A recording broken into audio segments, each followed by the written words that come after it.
The fans of Stephen Colbert, this is in New York, holding a protest, and it was a rather sad little affair. There was about, 20 people there, Alex. They want him reinstated, but if this is the support they're getting, it ain't gonna happen. And if people like Stephen are not allowed to disagree because the president doesn't like his opinion, then the president himself is not following the First Amendment. People want to see uncensored, unfiltered comment, the kind they get here around this sofa. They don't want to see a one-trick, whiny pony telling everyone all the time the guy they voted for is terrible. No, I mean, his average audience age is 68 years old, and that was literally more people than watch his show on TV every night. So, I mean, Stephen Colbert, his show's going to get canceled. I wish CBS would just pull the Band-Aid off right now, because they're going to let this guy have a lot of runway. This guy is never going to learn. He is obsessed.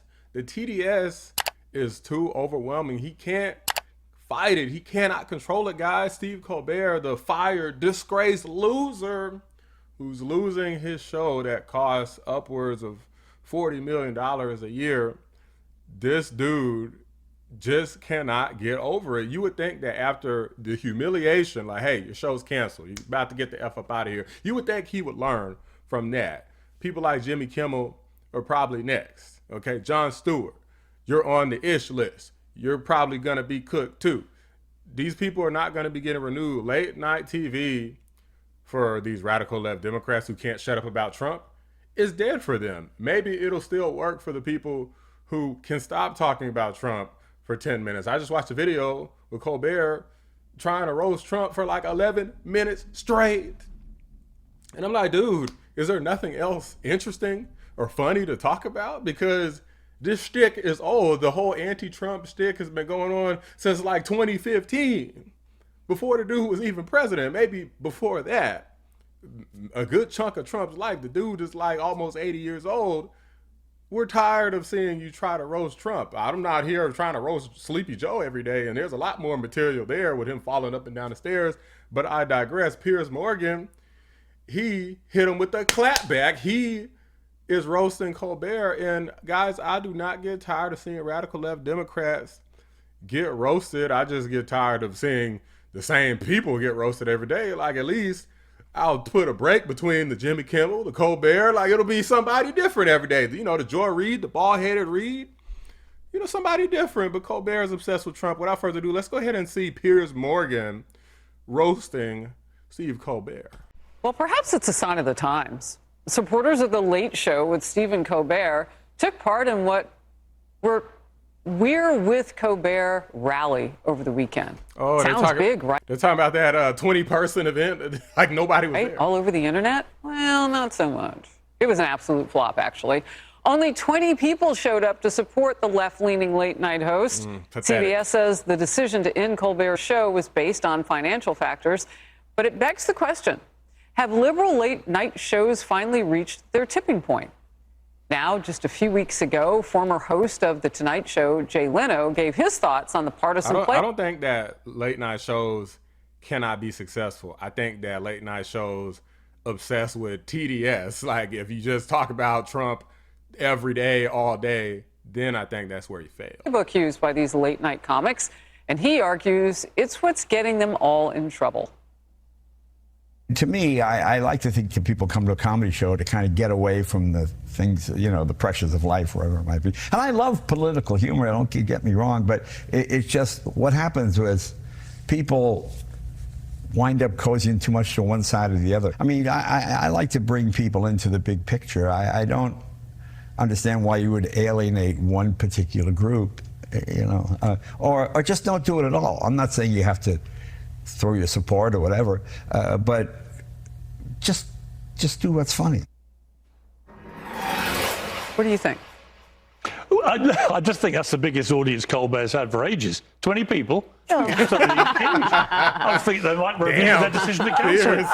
I've never coming in hard like that, Piers? I think they might review their decision to cancel it. I've never read so much or heard so much guff about a reason for a guy getting cancelled. His ratings were tanking. He was costing them $40 million a year. He had 200 staff. How many do you guys have? I mean, Are you staying? Because that'll bring it to 2. no, I'm just saying. I know that at Fox, you're #1 by miles in cable, and you have these very nimble teams of people, 200 people, and all they do all day is prepare anti-Trump jokes. So whenever I watched Colbert, which was not a lot, whenever I did, endless sneering, mocking, Trump bashing. You know what? It's just boring. And so many of those late night guys, Kimmel does the same. Seth Meyers does the same. John Oliver does the same. It's a one-trick pony. Trump bashing, Trump bashing, Trump bashing. Yeah, so and what happened is... what they don't get is that even if you're okay with it, basically there is literal competition for Trump bashing. Like, no, I'm bashing Trump more than you. Like, I'm a better Trump basher. I'm roasting Trump harder. Who could rib Trump the most? They're in a contest for who has greater levels of TDS, who is more mentally ill. That's what's happening. So you got people who might want to watch Colbert. If they're crazy and as hell, they'll watch Colbert. And then some other people might watch Kimmel. You're splitting the audience up, and there's more than them. There's Jimmy Fallon. I mean, there's plenty of people who are Trump deranged and talk about Trump all the time. So you got competition on Fox News. Who are they competing with? Like, Fox News, who are they competing with? Me? Like, there's pretty much YouTube influencers and Newsmax. They really don't have competition. So, of course, Fox News is going to shine. Why the hell would everybody want to listen to TDS all day, much less listen to the same person with TDS all day? Pony. Trump bashing, Trump bashing, Trump bashing. And what happened is, in the election, America went, you know what? We quite like Trump.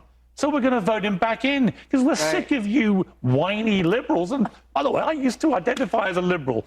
I'm sorry. I apologize for my shameful previous We'll take the apology. I have nothing in common with the woke left liberal world at all. And they've got their comeuppance. He won't be the only one that goes. Right. Because actually more people are now gravitating, modesty apart, to shows like mine on YouTube. We get millions and millions of views because people want to see uncensored, unfiltered comment, the kind they get here around this sofa. They don't want to see a one-trick, whiny pony telling everyone all the time the guy they voted for is terrible. They don't agree. Actually, I might tune in to see a pony that whines. I don't know. Well, not just that, guys. They also don't want to be called Nazis and garbage and white supremacists and racists and homophobes and transphobes and, in cases like mine, the black face of white supremacy, white adjacent, like this is stupidest, most insulting stuff that I've heard.